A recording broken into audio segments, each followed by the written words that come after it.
And just like that, we find ourselves in week 10 of the 2023 season of the Contender Series. And boy, it's been a fun one.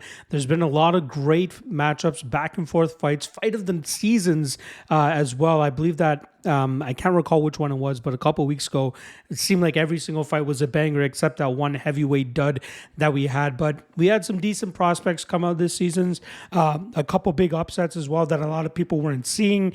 And again, I'm quite happy with the performance of our predictions in the second half of the season rather than the first half. So I'll just go over a quick little recap of some of the results that we've had over the last 10 weeks or 9 weeks, I should say, since we got this 10th week coming up here. And then I'll obviously break that down for you guys. Between weeks 1 and 5, we went 10 and 14 on predictions. So a little bit of a stumble out the gate with the first 5 weeks. Had a couple good underdogs in there, including the big George Hardwick upset loss to Al Sawadi. I'm kind of forgetting his name at this moment in time, but Jara Hussein Al Sawadi, I believe his name was. But it was a Fury FC champion. I saw a lot of people disrespecting him. Very happy to hit that near plus 400 underdog in that matchup. I believe he was close to plus 400.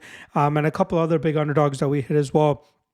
Week 6 to 9, the second half of the season, much better. We go 13 and 5 on predictions. We had a 9 and 0 run at a certain point between 2 weeks as well. Could have been 10 and 0 had it been for the Brazilian Ronda had she not gone out there and finished Talita Alencar in that third round. But we'll still take the underdog spot there as a push near that plus 200 range. So shout out to Luciana. I can't remember her full name either, but great performance from her there.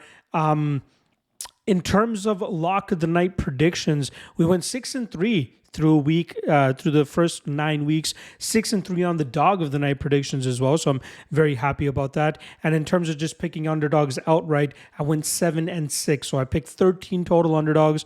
I hit on 7 of them. So I was very happy about that performance as well. And that rolls us right into week 10, where we got 6 matchups. There's actually supposed to be one matchup last week that got pulled.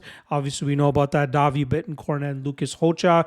Rocha missed weight pretty badly. They move it up a weight class so that they can throw down this week. Why not an extra fight for the Contender Series? I'm more than happy to break that down for you guys. Just a quick note, no fighter highlights for this podcast. A little bit on a short leash in terms of time here, and I want to get this out for you guys ASAP. If you do want to see footage on these guys, the best place to do so would be through the MMA Fight Archive. I got direct links to past fights for all these fighters competing on the Contender Series, but not just the Contender Series, but also PFL, ACA, KSW, UFC, Cage Warriors, CFFC, Fury FC, Aries FC, Invicta FC. We got it all covered on the MMA Fight Archive. 7-day free trial available for you guys. Check it out with the link in the description below. And at the end of the 7-day free trial, you can decide whether you want to continue on with the subscription or not. But I'm sure you'll find the worth of it after those 7 days and find out why the top cappers, commentators, coaches, and fighters rely on this service to ensure that they can leave no stone unturned whenever they're providing this information to you or trying to come up with a game plan for their opponent. All right.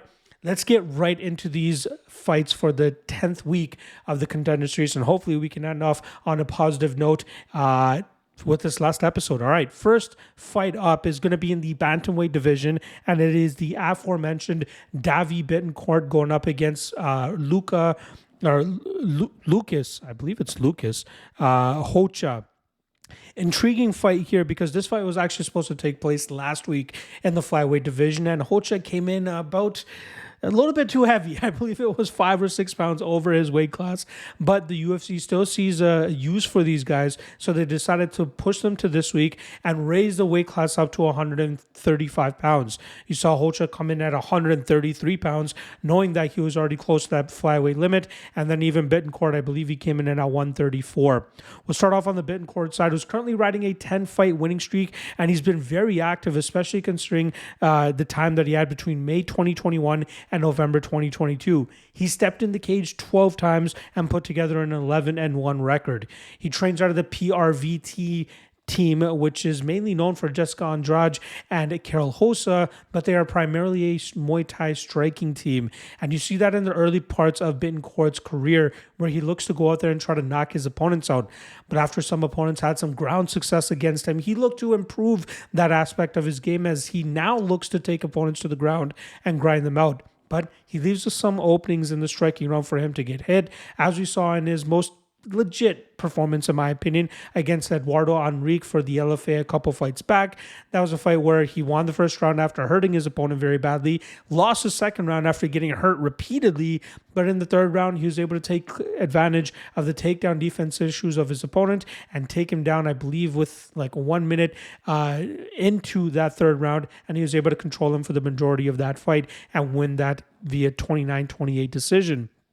He has some decent power in his shots. He has a decent takedown game, but I believe his level of competition has been very low. And I feel like as he continues to take steps up in competition, he's going to start coming up short against some of these better guys. He's, very experienced. Like I said, very active as well during this COVID era, and has some good training partners as well at that team that I had mentioned previously. His opponent this weekend, Lucas Rocha, puts on a blistering pace in his fights. This kid's only 23 years old. He just turned 23 in August. He has a 16-1 record and has been facing very good competition, especially in the latter half of his career. He's a very solid takedown artist and has some very good jiu-jitsu of his own, but as of late he's been utilizing his forward pressure, cardio, and volume-based style to go out there and hurt his opponents, wear on them, slow them down, and try to get them out of there late. His last performance against Matthias Da Silva was very impressive to me, especially as I considered Da Silva to be the one that should have had the advantage in that fight, especially in the striking realm. But Rocha put it on him, and it did not allow Da Silva to get off much offense in that matchup. The only qualm I have about Rocha and his game is the fact that he's a little bit too hittable at times, and if his durability is able to keep up here, he should be able to have some fun against Bittencourt. I think Bittencourt will be looking to take him down and try to take advantage of him there, but I think that Rocha has a good enough jiu-jitsu game to stay active off of his back, thwart any type of advances that Bittencourt's going to try, which he's already not that good at, and I think that Rocha can either pull off a submission off his back, pull off a reversal, or work back to his feet and utilize his volume-based pressure style of striking to really work on Bittencourt, slow him down, and possibly get him out of there in the latter half of this matchup. So I'm going to be leaning with Rocha as my first prediction for this Contender Series card. He is the first underdog of the card as well. I'm seeing some love come in for Bittencourt. I get it. It looks like a 50-50-ish fight, but I think digging deeper into this matchup, I think Rocha is the side here. And even though he's the younger fighter, he has a tremendous amount of experience, a tremendous amount of high-level experience, and that will allow him to go out there and get a late finish in this matchup and possibly earn a contract to the UFC. Next up, we got Isakov going up against Markel Mederos. Isakov coming from the Brave CF side of the world. Has some solid wins under his belt. He's currently riding a 4-fight winning streak. Trains at a Bulgarian top team, which is not really a well-known gym, but still is going out there and showcasing that he can go out there and be successful with that type of team. But it's pretty obvious with, the Ov at the end of his name, what he's looking to mainly do, and that's to go out there and drown his opponents with his grappling and his wrestling. He has a great gas tank to be able to do that for 15 minutes if required, and he has great entries on his takedowns to ensure that he's able to complete these takedowns so that he can control and dominate his opponents from that top position. Again, doesn't train with a very high-level team, but is still able to go out there and get wins against legitimate opponents that Brave CF is able to bring in against him. Especially the last opponent that he faced, Pavel Gordeev, I believe the guy's name was, seemed like a very intimidating, very tough opponent, but Isakov was able to go out there and put him through the ringer, really wear on him, and then finish him in the second round. It was a very impressive performance. His opponent, Markel Mederos, trains out of Factory X MMA and has mainly come up on the Fury FC scene. He has, I believe, he has one loss on his record, which was a split decision loss to regional journeyman Santiago Guzman in a very, very close fight that could have gone either way. Mederos has shown all aspects of the MMA game through the tape studying that I've been able to do on him, specifically with his striking, where he employs a big leg kicking type of approach, but also has an ability to grind his opponents through his grappling. He's very athletic, has a good physique, and has some good strength as well in terms of being able to keep fights upright, especially against the opponents that he's been facing on the regional scene. But I think that's going to kind of be the hold up here. I don't think he's faced somebody that will grapple him to the effect that Isakov will be looking to do so. There have been some good opponents on Mederos' record. Darren Whitney, who was undefeated at the time. A couple other, Michael Murphy, who's a regional journeyman as well, but has a decent amount of experience. But Mederos is a guy that, he might have, I believe he has a striking advantage in this matchup. And if he's able to keep the fight upright, he should be able to have some success. However, like I said, I don't think he's faced the type of grappling and wrestling that Isakov is going to be able to put on him. This will be a closer fight than minus 200 indicates on Isakov, which is why I'd rather pass on this matchup as a whole, but I still feel that he'll end up getting his hand raised. Mederos is just going to make this a very difficult matchup for Isakov to easily get his hand raised as a minus 200 favorite. And we've already seen a Fury FC product pull off an upset earlier this year, like I said, with Abdul Karim Al Swadi. I hope I'm saying his name right. The guy that beat George Hardwick. So Mederos is absolutely capable of doing that, and especially training with that Factory X team that he has. I just don't know if he can do it against a guy in Isakov who is as much of a grinder, a grappler, and a wrestler as he is. So I'm going to go with Isakov, and I think Isakov wins by decision. Next up, we got Taurus Finney going up against Yuri Panferov. Very intriguing matchup here between two guys that normally like to go out there and grapple. We'll start off on the Finney side, who's a 24-year-old prospect who has a 6-0 record, if I'm not mistaken. The guy is built like a brick shithouse. Like, think William Knight, but at middleweight, and probably more powerful, if I'm not mistaken. But the most impressive part of his game is his endurance and ability to keep good stamina and cardio over 15 minutes, especially with employing a grapple-heavy approach as he normally does. He goes out there and immediately crashes the distance with some big shots to close the distance, and then eventually change levels, get in on the hips of his opponents, and given just the brute strength that this man has, it makes it very difficult for opponents to stop his shots. So he does a great job in terms of working from the single to the double to the single, and then eventually just exploding, lifting his opponents up over his head, and eventually dragging them to the ground or slamming them to the ground, and then just working from that wrist ride position where he's able to get them up against the cage, hold on to the far side wrist, and do damage with his close hand, where his opponent is pretty much rendered defenseless, especially with how easily it's able to hit his opponents with only one hand having to defend. But again, his ability to just keep that pace. Like, there was a fight where I saw him throw 80 ground and pound strikes and not seem like he lost a beat. He doesn't empty his gas tank right off the jump. He keeps a steady pace that makes it hard for his opponents to just continue to withstand the barrage of shots that he's throwing at him, or even continue to withstand the type of pressure that he's putting on top of them with the grappling and the wrestling and just the pace that he puts on. It's unheard of, especially with somebody with his physique. On the flip side, for Panferov, who got a shot on the Contender Series through an impressive performance on Looking for a Fight, Dana gave him an opportunity, along with somebody that I'm going to be talking about very shortly in Connor Matthews.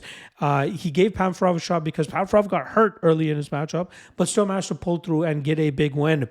He was also getting talked about heavily by Matt Serra, but I don't really understand why the UFC, if they were kind of hyping him on that show, why are they giving him a matchup like Taurus Finney, which I think is a bad matchup for him. Now, Panferov has decent striking. He likes to employ a leg kicking game as well, but he does his best work when he's able to drag his opponents to the ground and look for finishes. It's tough to tell how effective he can be in that realm against legitimate opponents, considering the fact that the level of competition he's been going up against in the Northeast, not the greatest. He's going up against old guys, or he's going up against guys with losing records or near losing records who don't even look like they deserve to be in the cage with him. Again, I believe he has a Sambo background, if I'm not mistaken. He has some submissions up his sleeve, but I think he needs to go to like his LFA or CFFC and face guys that will legitimately give him some opposition, and so he can face some adversity and try to battle back from it. He had to face it against a 4-4 guy last time around, but he's going to be facing much more adversity against other guys if he ever makes it to the UFC. But I think he's going to face too much adversity from Torres Finney here. Now, I see a little bit of love on Panferov coming in, as yesterday I saw Finney around minus 240. I see him closer to minus 200 now. So there is some Panferov love coming in, but I feel like Finney's strength, grappling, and top control is going to be too much for Panferov to deal with. Panferov might have a little bit of a technical edge in the grappling and the jiu-jitsu, but I just don't think he's going to have what it takes to put Finney into a bad submission or put him into a bad position or pull off a reversal where he'll be able to enjoy enough control time to eventually work to a dominant position and get a finish. I think Finney does a great job in terms of not settling for bad positions. And I got to say, just off the top of my head from watching every single one of his professional fights, I don't recall him ever really being in a bad position, because he's like, if somebody stops a takedown, he goes in, he gets back into distance, eventually works his way back into the clinch, and then eventually gets that takedown, whether it's a slam or just a regular takedown, and then enjoys that top position until he gets a finish. But can Panferov deal with that type of style for an extended period of time? He's been going out there and finishing his opponents very quickly. He's going to have to deal with a guy in Finney who's going to continuously come at him and come at him and come at him, and that's just not going to work well for a guy in Panferov who hasn't faced that type of adversity. So give me Finney here. As you guys can tell, I'm pretty fired up about this one. I feel pretty good about Finney because I'm just so impressed with somebody with his style, with his physique, and his endurance. Unheard of. I'm looking forward to seeing Finney going out there and get this win, probably by late TKO in this matchup. All right, next up, we got Connor Matthews going up against Jair Farias. We'll start off on the Matthews side, who got his opportunity on the Contender Series last season, but came up short pretty badly against Francis Marshall. Luckily, he was fighting on the card where Dana White was in attendance for looking for a fight, and Matthews went out there and put out his opponent in the first round. I believe it was a submission that he secured. He's a very aggressive fighter. He's a fighter that's gone out there and gotten all 6 of his victories. I believe it's 6 victories, all in the first round. I believe 4 of those victories came under a minute. So I don't know if it's just a lack of competition that he's been fighting over there, similar to Yuri Panferov, or if he's just that good in terms of getting guys to the ground and getting them out of there. But what I know is that when he faced somebody with some legitimate resistance and could put him through adversity, he didn't really respond to it the greatest. We saw Francis Marshall beat him to the punch. We saw Francis Marshall beat him to the takedowns. And we saw Francis Marshall just dominate him from that top position. So to me, it looks like Connor Matthews is a really good hammer, but not the greatest nail. He does a great job in terms of getting his opponents to the ground, smashing from that top position and opening up finishing opportunities, whether it's ground and pound or submissions. But I just don't know if he can go out there and really just put it on his opponents, especially when they're at a legit level. He has some good power. He has some good jiu-jitsu from that top control, but lack of ability to battle back from adversity is my big problem with him. He's going up against Jair Farias, who trains out of the Fighting Nerds, mainly known for Kyle Bahayo, and also Maurizio Hufi, who just earned his contract last week with a big win over Raymond Magomedaliev. Farias was very inactive between 2019 and 2023, but managed to pull off a solid knockout victory in his last matchup, which was his return fight, where he got the win in the first round. This guy's a long and lanky fighter at this division, and you guys can see it just from the stare downs between the two guys. Farias is initially known for his jiu-jitsu, but he has an improving striking game where he's been able to keep his opponents at range and just batter them from that distance striking. What I like most about his game is the fact that he's training with such an educated team like the Fighting Nerds. And I'm not just saying that because of their name, but they go out there and employ very solid game plans and execute them usually to a T. And I feel like a guy with the frame of Farias and the skill set of Farias should be able to go out there and batter Connor Matthews from distance. I think his takedown defense will be good enough to keep this fight upright, and then I think from there he'll be the cleaner striker from distance, and that should allow him to really batter Matthews and probably finish him later on in this matchup. Even if Matthews is able to complete a takedown, I don't think he'll be able to smash through him just as easily he's been able to do against some of the regional opponents that he's been going up against. And that's where my issue is, like I said, with Matthews. He looks like a solid fighter, but he needs, similar to Panferov, I feel like he needs a little bit more experience against some of the regional guys that the LFA or the CFFC promotions can throw at these guys so that they're ready to take the steps up in competition when they get the Contender Series opportunity. Or if they ever get a short notice UFC opportunity, they're able to actually show up and be like, all right, I faced a guy similar to this level, and I should be able to come back from any adversity that they throw back at me. I just don't think that Matthews has it here against the guy in Farias, who should be the cleaner striker and should have a slicker jiu-jitsu game as well. The only concern I have is the lack of activity from Farias over the last several years, right? One fight since 2019, but he looked pretty damn good in that fight. I'm not super keen on taking him at chalk, but I still believe he goes out there and ends up getting the late finish here over Connor Matthews. All right, next up, we got Rickson Tai Zenidim going up against Andre Lima. We got two Brazilians going at it here. We'll start off with the 14-1 Zenidim first. He is a striker, as that middle name will tell you, Tai. He has a ton of medals and trophies from his days in the kickboxing world, but I got to be honest, not the most impressed from what I've been seeing in his MMA game. On the ground, doesn't really offer up much off of his back. His lone loss has come from him getting grinded out by his opponent. Even in fights that he ends up winning, doesn't look the greatest, as opponents have done a great job in terms of stifling him and controlling him on the ground. I believe one of his wins came in the third round, where he ended up pulling off a comeback after losing the first two rounds from just getting completely dominated in the grappling realm. But on the feet, throws decent volume, has a little bit of a sting to his shots, picked up a big win over former UFC fighter Carlos Watson last time around. But I don't see it. I don't see why he's getting this opportunity, other than the fact that he has a sparkling 14-1 record. His level of competition has been pretty low level as well. So I don't get it. He seems to me to be a guy that's more focused on what his Instagram image looks like more than his actual fighting style against legitimate levels of a competition. But I can only say that so much, considering that he did beat a former UFC fighter in his last matchup, even though that former UFC fighter was winless in the UFC. Moving on over to Andre Lima, not a lot of MMA experience, especially considering that he only turned pro in MMA a year ago. Last October is when he turned pro. He's put together 6 straight victories, with all of them except one coming by finish. He's a guy that doesn't throw a lot of volume, but makes sure that every single one of his strikes counts by throwing a lot of power in them. He throws in some combinations and really hurts his opponents often when he's able to land cleanly on them. In the grappling realm, he is a guy that looks to just stifle his opponents with his strength and just out-muscling them. There's been numerous fights where I've just been seeing him, control the back of his opponent for 4 minutes without really attacking or doing too much damage or even threatening with submissions. One of his regional fights, I believe it was the one that went to a decision. For the last 4 minutes of this 15-minute fight, he held on to an Anaconda dart stroke series for that entire round, just trying to catch his wind and try to keep the opponent in a position where he still has a dominant position and he still looks like he's the one that's winning. But he seems to have a questionable gas tank and a guy that could definitely be beaten if you can avoid his big striking power, and if he can get out of these bad positions that he so happens to find himself in now and then.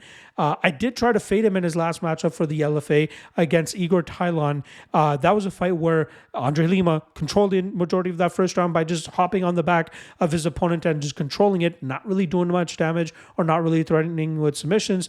And then in the second round, we saw Tylon have great success with his own takedowns, with his control, with his damage. But then it seems like he had some sort of adrenaline dump or cardio dump in the last minute of that second round, allowing Lima to get that top position, throw a couple big ground and pound strikes and get the finish, I believe with like 1 second left on the clock. Very weird. He looks like a solid striker, but I just don't know through the level of competition he's been facing. Just his style, it just looks flaky. It does not look like a guy that I want to trust at minus 275. Again, I wish Zenidim showed me a little bit more that would make me hyped to actually take him as a plus 225 underdog to fade Lima here. Because if he's able to keep this fight upright, he should be able to out-volume Lima if he's able to avoid the big shots, and that could be enough for him to get his hand raised. But I still feel that Lima will somehow find a way to get some dominant positions, to control it, make it look ugly, and still get his hand raised. So this is a very touchy fight for me where I don't really have too much confidence on the Lima side, but I feel like he has enough advantages that he should still be able to get his hand raised. Minus 275 is not the line. If you're looking for value, at least, again, and I just want to quickly define value for people, because people always throw their hands up in the air and be like, oh, this guy doesn't know what he's saying. Value is always perceived value. So my perceived value in this matchup is, I got Lima around 60 to 65%, which means like if you're searching for value, Zenidim is the side because of his volume, because of the amount of strikes he'll be able to land, and his ability to possibly have better cardio as well. But I just don't feel comfortable in case Lima is able to get those dominant positions and just control it and hold on to him. So I'm still going to take Lima, pass on this fight overall, or even just a little bit of a sprinkle on Zenidim. I don't blame you guys, but Lima should still find a way to get his hand raised, and I think he actually ends up knocking him out at a certain point. All right, let's move on to the main event of the evening, which goes down between Ramon Taveras and Cortavius Romious. Taveras, obviously, people will remember him from, I believe it was week 5, where Seri City knocked him out, but this fight was stopped way too soon. It produced us one of the best Dana White memes we'll ever see now, where he's kind of just looking at the camera like, nah, that shouldn't have happened. And luckily, Dana went back to Taveras as soon as that fight was done and said, hey, we're going to give you another shot on the Contender Series. You kind of got screwed in that spot. And they're not really doing him many favors by putting him up against a guy like Cortavius Romious. But we'll start off on the Taveras side, who trains out of Jacksonville, specifically out of a boxing-heavy gym, but has spent time over there at Team Alpha Male to try to round out the rest of his game. Throughout his career, fighting in the Florida MMA scene, he's faced a couple notable guys like former UFC fighter Martin Day and even MMA underground legend Charles Felony Bennett, and he's gone out there and knocked out both of those guys. Taveras is a fast twitch striker with a lot of power on his shots. He does a great job in terms of stalking his opponents and using his accuracy to touch them up and hurt them very badly. There are a couple spots in the City fight where he hurt him pretty badly, but City had a good enough durability, good enough chin to fire back and then eventually get the win in his own right. But I feel like Taveras is a guy that is dangerous. He just needs a little bit more experience against guys that are going to give him more resistance than the guys he's been facing on the regional scene. He has fast twitch muscle. Like I said, he's very quick to the target when he lets his strikes go and he throws in combinations. His opponent, Cortavius Romious, is a very strong grappler. He just earned his BJJ purple belt in his last fight, where he was able to submit black belt and regional mainstay Nasty Nate Williams. Romious has been coming up on the CFF scene. He's had a couple other fights, I believe in LFA. I could be off on that. But he's a guy that goes out there and just looks to take his opponents to the ground, do big damage from on top, and eventually open up a submission opportunity where he can successfully latch onto it and get them out of there. His only loss came to Bellator fighter Jornal Lugo. Very close fight. Could have gone either way, I believe. But I think that Romious learned a lot from that fight, and I believe that he's going to go out there and put on a great performance here against Taveras. Romious has good enough explosivity, good enough power to get some respect from Taveras on the feet, and then before Taveras knows it, he'll probably find himself on his back, where he's not going to have many answers for a guy with the top pressure and just control that Romious is able to employ in his fights. I don't think Taveras has fought a guy like this that will have this amount of success in the grappling realm. I like Romious in the spot. I think he's worth the chalk, if I'm being honest, and I think he's going to go out there and I think he'll find a finish on the ground. I think at a certain point we'll see Taveras, he'll get some, he'll be able to get back to his feet a couple times. He'll be able to use his, freshness and his cardio early. But as he continues to face the top heavy pressure, the relentless pace and pressure of Romious, he's going to start to slow down, and that will give Romious opportunities to find dominant positions required to end up getting the win here. So, it's unfortunate that some of the guys that have been hyped up coming into this card, the Yuri Panferovs, the Connor Matthews, and even the Ramon Tavarases, they're getting very bad matchups. They're all pretty much underdogs in their fights too, and I just don't really see many winning opportunities for either of those guys, specifically in this matchup with Romious going out there, dominating in the grappling realm and getting his hand raised inside the distance and earning a contract. All right, there you guys go. Breakdowns on all 6 fights for this Contender Series card. I'll be starting off work on the UFC card later today as well. So look for the breakdowns for that by tomorrow, aka Wednesday. At least a video version of that. The Patreon folks will be getting written breakdowns later tonight. And I believe we have a regional card as well. We got Cage Warriors this week. So if you're looking for breakdowns for that, you can find that specifically on the Patreon page. Check the Lock of the Night Patreon page, link in the description below. And again, if you want to do your own research on these cards, check out the MMA Fight Archive 7-day free trial available to try it out without spilling a dime. And you can see why it is worth it. Check it out. Link for that is in the description below as well. All right, appreciate all the love, especially through this Contender series. You guys have been killing it with the views. Everybody messaging me saying they're waiting on my breakdowns before they make their own plays. Appreciate all the love. Appreciate all the support. Until next season for the Contender series, good luck on all your action. And I'll see you guys later this week for UFC breakdowns. Peace.